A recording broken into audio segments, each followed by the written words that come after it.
लेकिन कभी भी इस झील का ठेका नहीं हो पाता, क्योंकि इस झील में अगर एक बार कोई जाल अंदर गई तो फिर वो जाल कभी बाहर वापस नहीं आ सकती।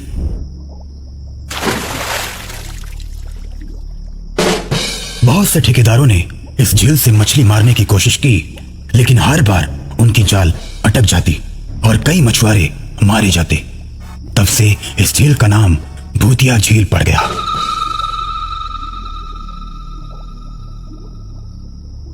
कोई भी इस झील का ठेका लेने की हिम्मत नहीं जुटा पाता, लेकिन उत्तराखंड से आए एक ठेकेदार ने इस झील का ठेका ले लिया और अब बड़ी बड़ी जालें इस झील के अंदर पड़ने वाली हैं।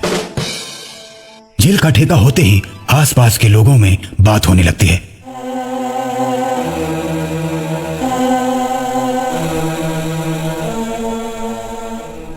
अरे भाई देखना, ये ठेकेदार एक भी मछली नहीं मार पाएगा। जाल डालते ही उसकी जाल अटक जाएगी। क्यों भाई?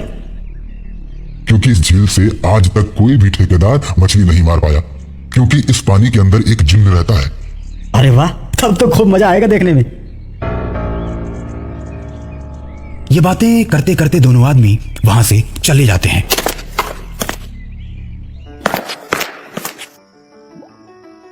दोस्तों, लोगों का कहना है कि इस झील से कोई मछली नहीं मार सकता, लेकिन हम सबको दिखा देंगे कि मछली हम ही मारेंगे। चलो दोस्तों, जाल डालना शुरू करो। ठेकेदार के इतना कहते ही मजदूर बड़ी बड़ी जालें झील के अंदर डाल देते हैं। देखते ही देखते पूरी जाल मछलियों से भर जाती है। जाल को देख ठेकेदार बहुत खुश होता है। देखा दोस्तों, हमने कर दिखाया।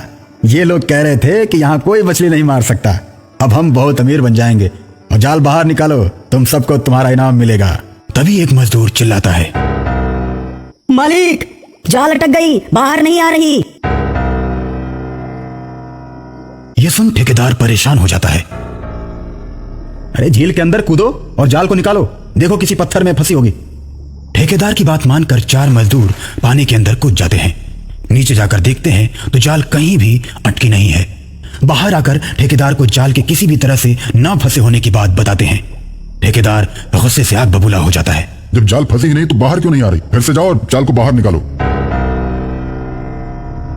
इस बार जैसे ही मजदूर पानी के अंदर जाते हैं, वैसे ही जिन्न उनको डुबाकर मार देता है और थोड़ी देर के बाद चारों मजदूरों की लाश पानी के ऊपर तैरने लगती है। ये देख ठेकेदार डर जाता है और अपने भाई को फोन करता है। भाई, जल्दी से तांत्रिक बाबा को ये सारी बात बताकर उन्हें जल्दी से लेकर आओ। यहाँ जरूर किसी न किसी भूत का साया है जो जाल को रोक के रखा है। ठेकेदार का भाई तांत्रिक को लेकर आता है। तांत्रिक झील के किनारे बैठकर ध्यान लगाता है और थोड़ी देर ध्यान लगाने के बाद उठता है तो ठेकेदार से कहता है, ये कोई छोटा मोटा भूत नहीं है, ये जिन्न है, जिन्न। ये इतनी आसानी से नहीं मानने वाला। मैं हवन शुरू करता हूं और तुम लोग जाल डालो पानी में। मजदूर थोड़े डर जाते हैं, लेकिन तांत्रिक पर भरोसा करके झील में जाल डालने लगते हैं और तांत्रिक हवन करता है। फिर अचानक से झील का पानी उछलने लगता है। बड़ी बड़ी लहरें उठने लगती हैं और लहरों के बीच से जिन्न प्रकट होता है। तांत्रिक, तो मुझे झील से हटाने आया है?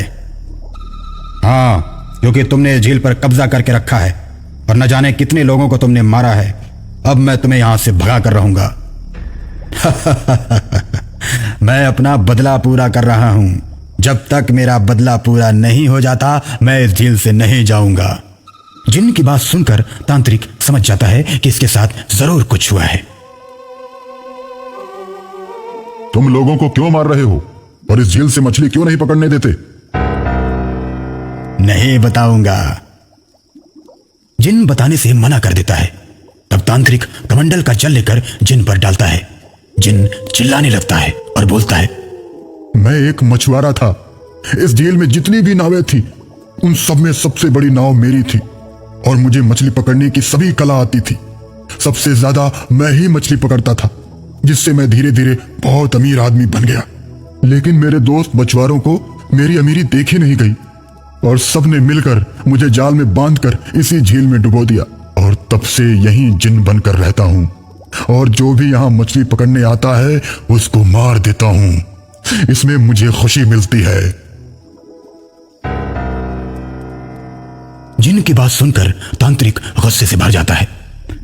लेकिन निर्दोष लोगों को मारने का हक तुम्हें किसने दिया? तुम यहां से चले जाओ।